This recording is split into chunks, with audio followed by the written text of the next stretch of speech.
अस्सलाम वालेकुम प्यारे दोस्तों, आप ये कहानी YouTube channel AI story hub से देख रहे हैं। अगर आप मजीद कहानियां सुनना चाहते हैं तो इस चैनल को सब्सक्राइब, शेयर और लाइक करें, शुक्रिया। एक दफा का जिक्र है, किसी जंगल के एक दरख्त पर एक सियाना कौवा रहता था। कौवा बहुत खुशहाल जिंदगी गुजार रहा था।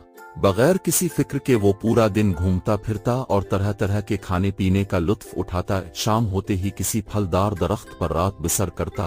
जिंदगी के हुसैन दिन इसी तरह गुजरते रहे। एक दिन कौवा जंगल घूमने निकला। घूमते घूमते इसे एक झील नजर आई। ये झील जंगल के बीचों बीच थी, जहाँ कई परिंदे बसेरा करते थे। कौवा पानी पीने के लिए झील के पास यात्रा तो उसकी मुलाकात एक हंस से हुई। जल्द ही हंस और कौवा दोस्त बन गए। लेकिन कौवा हंस से मुलाकात के बाद कुछ परेशान रहने लगा। इसकी परेशानी ये थी कि हंस इतना सफेद क्यों है और मैं इतना काला क्यों। कौवा झील में तैरते हंस को देखकर ये सोचता था कि हंस पानी में इतनी आसानी से मजे से तैर सकता है और जो कुछ भी वो खाता है वहीं झील में दस्तयाब है। ये हंस दुनिया का सबसे खुश नसीब परिंदा है। मुझे भी हंस जैसा बनना चाहिए।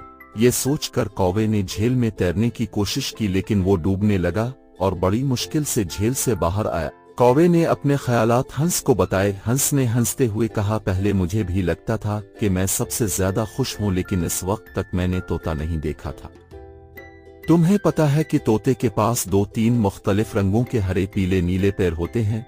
तोता तो इंसानी आवाज की नकल कर सकता है और अच्छे अच्छे फल खाता। ये सुनकर कौवा सोचने लगा कि तोता सबसे ज्यादा खुश नसीब परिंदा होगा। हंस से पता पूछकर कौवा एक तोते के पास गया और इससे इंसानी आवाजों की नकल उसे सिखाने को कहा। कौवे ने ये आवाजें निकालने की कोशिश भी की, लेकिन सिर्फ काऊ काऊ की आवाजें निकली। कौवा अफसरदा हो गया और तोते से कहा, मुझे लगता है कि तुम दुनिया के सबसे खुश नसीब परिंदे हो। तोते ने कौवे को बताया, पहले ये सोचकर मैं भी बहुत खुश होता था, फिर मैंने एक मोर देखा। मेरे पास तो सिर्फ 2-3 रंग हैं, जबकि मोर के पास कई रंग हैं। मोर खूबसूरत रक्स कर सकता है, इसकी बहुत बुलंद आवाज है। अपनी आवाज से मोर जंगल में मौजूद दीगर मखलूकात को किसी भी खतरे से खबरदार करता है। मेरे ख्याल में मोर दुनिया का सबसे खुश नसीब परिंदा है। अब कौवे को मोर से मिलने की तमन्ना हुई और वो मोर से मिलने जा पहुंचा। वहां कौवे ने देखा कि मोर घबराया हुआ सा है और खुद को झाड़ियों के पीछे छुपाने की कोशिश कर रहा है। कौवा मोर के करीब गया और कहा, प्यारे मोर, तुम बहुत खूबसूरत हो। तुम्हारी पैरों में कितने सारे रंग हैं। तुम्हारी दिलकशी और खूबसूरती और रक्स की तारीफ तो पूरा जंगल करता है। तुम यूं झाड़ियों में कहाँ छुपे बैठे हो। मोर ने जवाब दिया, ओ प्यारे कौवे, मेरे इन्हीं पैरों ने मुझे परेशानी में डाल दिया। मेरे लंबे और रंगीन पंख की वजह से शिकारी मुझे पकड़ने की कोशिश करते हैं। बाज औकात वो मुझे चिड़िया घर में भी डाल देते थे। इस वजह से मैं ये सोचता रहता हूँ कि अगर मैं चिड़िया होता तो खुशी खुशी हर जगह घूम सकता था, और अगर कोई खतरा होता है तो आसानी से छप सकता था। कौवे ने कहा, मेरा तो ये ख्याल था कि तुम दुनिया के सबसे खुश नसीब परिंदे होगे। मोर ने कहा, मैं भी सोचता था मैं सबसे खूबसूरत और खुश नसीब परिंदा हो, लेकिन अपनी खूबसूरत की वजह से मैं छुपता फिरता हूँ। इसके बाद मोर ने कहा कि मैंने काफी गौर किया और मुझे अंदाजा हुआ कि सिर्फ कौवा वो वाहिद परिंदा है जिसे कोई शिकारी नहीं पकड़ता, जो किसी पिंजरे में कैद नहीं। पिछले कुछ दिनों से मुझे यही लगता है कौवा ही सबसे खुश नसीब परिंदा है, और मैं ये सोचता रहता हूँ कि अगर मैं कौवा होता तो खुशी खुशी हर जगह आजादी से घूम सकता था, और अगर कोई खतरा होता तो आसानी से छप जाता। एक अक्लमंद बूढ़ा अलिफालू एक दरख्त पर बैठा हुआ इन दोनों की गुफ्तगू सुन रहा था। उसने कौवे और मोर को अपने पास बुलाया और कहा, हम में से हर एक में कुछ न कुछ खुसूसियात हैं।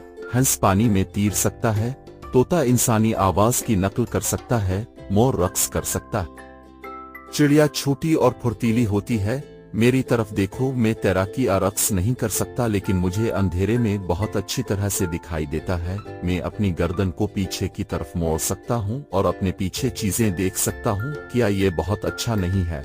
जब दिन के वक्त दूसरे तमाम परिंदे सख्त मेहनत कर रहे होते हैं तो मैं अपने घोंसले में सुकून से सो रहा होता हूँ। कौवा मायूस हुआ क्योंकि उसे तो अपनी किसी खुसूसियात के बारे में नहीं पता था। उसने अलिफालू की बात काटी और कहा, मुझे तो ऐसा लगता है कि मैं तमाम परिंदों से सबसे ज्यादा नाखुश हूँ। अलिफालू मुस्कुराया और जवाब दिया, फरासत और समझ बोझ में कौवे को दूसरे परिंदों में बरतरी है। अलिफालू ने कौवे से पूछा, क्या तुमने प्यासे कौवे की कहानी नहीं सुनी? कौवे मसले हल करने के लिए कंकर जैसे औजार इस्तेमाल कर सकते हैं। कौवा बहुत ज़हीन और अक्लमंद भी होता है। इसकी याददाश्त बहुत तेज है और वो सोच समझकर कदम उठाता है, इसीलिए किसी भी शिकारी का इसे पकड़ना और निशाना बनाना बहुत मुश्किल होता है। अलिफालू को परिंदों में बहुत अक्लमंद माना जाता है। अलिफालू ने कौवे को समझाते हुए कहा कि कुदरत ने हम में से हर एक को कुछ न कुछ सलाहियतें दी हैं। हम में से हर एक किसी एक चीज में बेहतरीन है। हमें खुद पर तरस खाने की बजाय मेहनत करनी चाहिए और जो काम हम करते हैं इसमें महारत हासिल करना चाहिए। प्यारे बच्चों, अगर बगौर जायजा लें तो हम में से कुछ इंसान भी ऐसे ही जिंदगी गुजार देते हैं। जिंदगी का मवाजना करते करते नाशुक्री करने लगते हैं। जो अल्लाह ने दिया होता है इससे लुत्फ हासिल नहीं कर पाते। अपने पास 100 रुपए होते हैं लेकिन दूसरों के 1000 पर नजर रखने की वजह से बेचैन जिंदगी गुजार रहे होते हैं। अल्लाह ने इंसान को बेशुमार नेमतों से नवाजा है लेकिन इंसान फिर भी नाशुक्रा है। अपने से ज्यादा वाले से मवाजना एहसास कमतरी में मुब्तला करता है। मवाजना करना ही हो तो अपने से कमतर से कीजिए और फिर अल्लाह का शुक्र कीजिए जिसने बहुत सारी नेमतों से नवाजा है। वीडियो देखने का शुक्रिया। अगर वीडियो अच्छी लगी हो तो चैनल सब्सक्राइब करें।